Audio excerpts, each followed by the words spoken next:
Welcome to the second video on the series of lessons on hyperbolic functions. In the introduction video, we try to distinguish between trigonometric functions and hyperbolic function. We said that trig is based on the unit circle, whereas the hyperbolic functions are based on the unit hyperbola.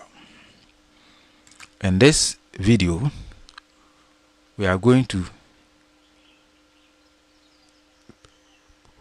compare and contrast the identities in trigonometry and that of hyperbolic functions.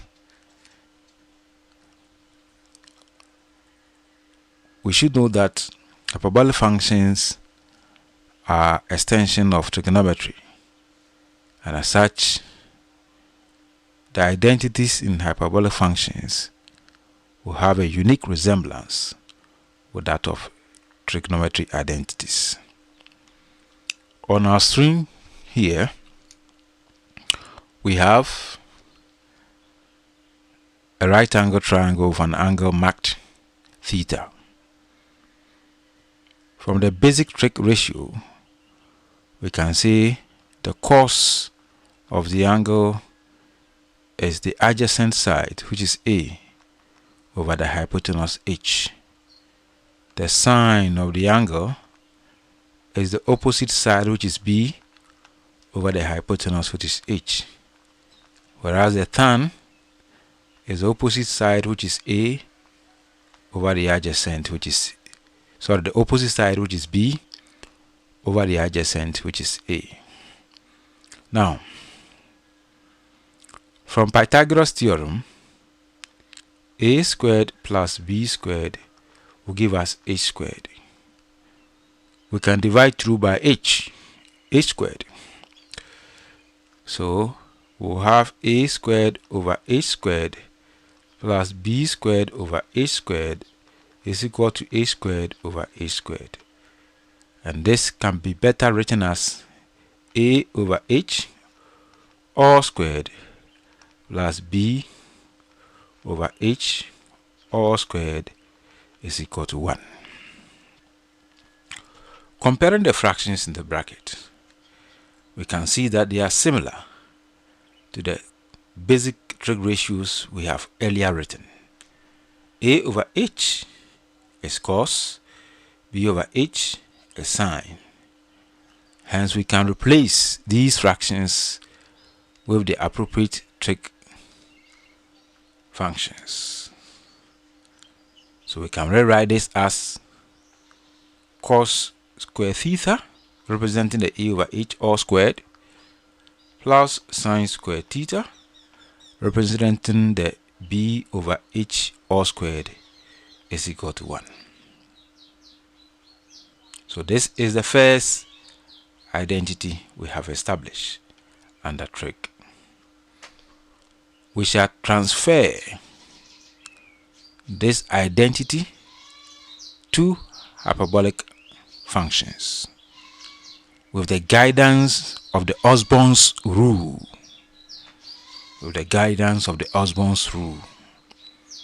The Osborn's rule says that the 6 trigonometric ratios used in the trigonometrical identities relating to general angles may be replaced by their corresponding hyperbolic functions, but the sign of any direct or implied product of two signs must be changed.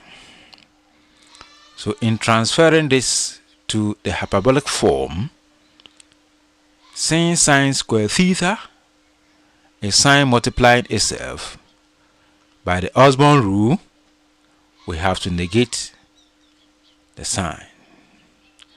So to write the hyperbolic version for this, we are going to have hyperbolic cos square theta minus hyperbolic sine square theta will give us 1. Remember, we are using the Osborne's rule.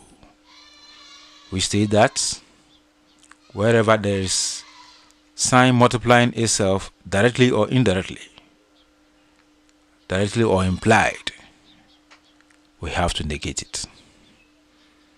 Good. Let's go back to the Pythagorean equation. We'll pick the equation once again. A squared plus b squared is equal to h squared. This time around we'll divide through by a squared. We'll divide through by a squared.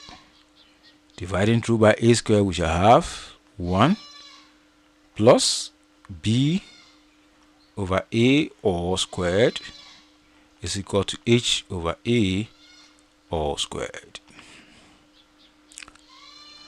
We shall compare the fractions to those basic trig ratios we have earlier written. B over a is tan.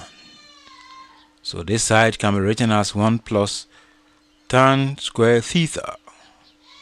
And then h over a is the reciprocal of a over h, and hence become the reciprocal of cos theta. The reciprocal of cos theta is secant. So this can be written as sec square theta. This is the second trig identity we have established in this video.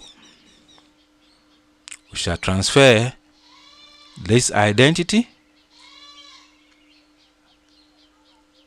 to hyperbolic function with the guidance of the Osborne's rule.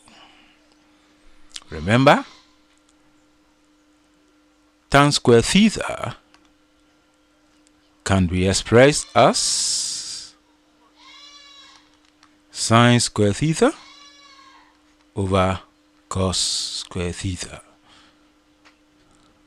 So there is an implied multiplication of sine by itself, and then as such by the Osborne's rule, when there is a direct or implied product of two signs, that expression should be negated. Hence, if we are transferring the expression 1 plus tan square theta is equal to sec square theta to hyperbolic form, the tan square theta should be negated. Henceforth, this expression in its hyperbolic form will be 1 minus tan square theta equal sec square theta. This is the second identity we have established under this video.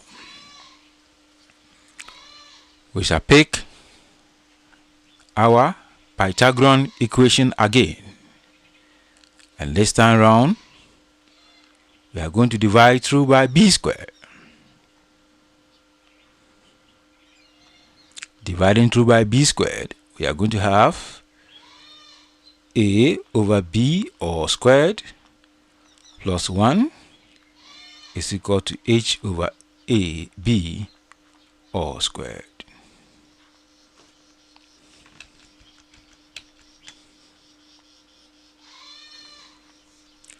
We will now compare the fractions to the basic trig ratio we earlier wrote. We have a over b. A over b is the reciprocal of b over a, and that means it will be the reciprocal of tan, and the reciprocal of tan is cot.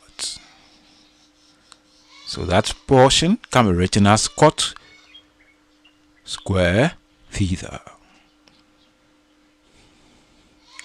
plus 1. And then we have h over b.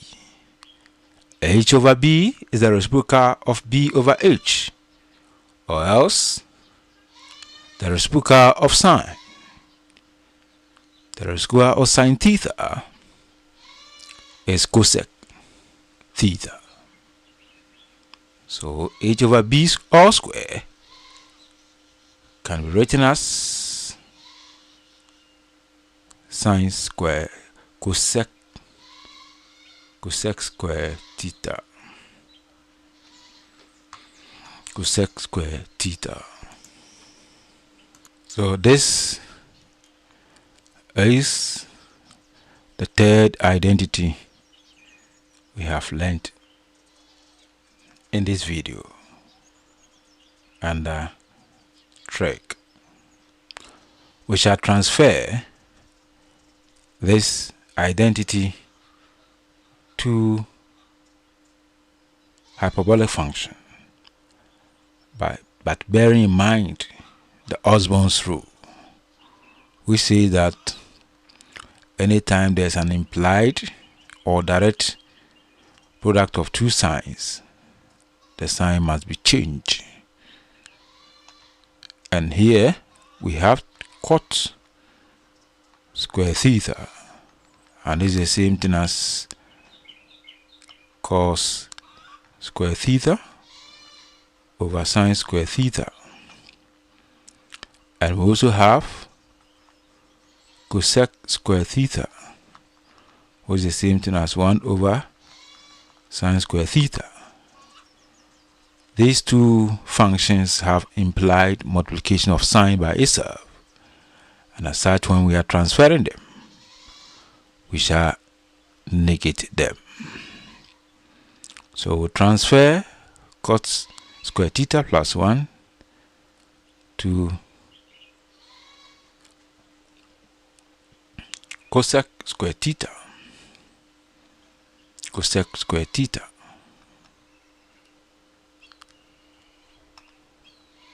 to hyperbolic relation.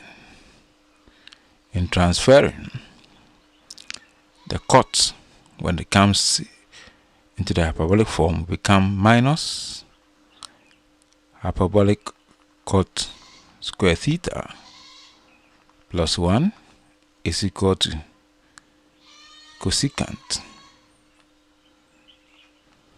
cosec square theta. We have to negate this one as well. This one can better be rearranged. As 1 equal, this one should cross the equal sign, positive cot square theta minus cosec square theta. So this becomes the third hyperbolic identity we have learned today. These three identities become the basics for proving other complex identities. In the next video, we will use the exponential functions to prove that these identities are actually indeed correct. Then, in subsequent videos, we shall deal with more identities before we delve into the differentiation of hyperbolic functions and integration of hyperbolic functions. Thanks for watching. Do not forget to subscribe.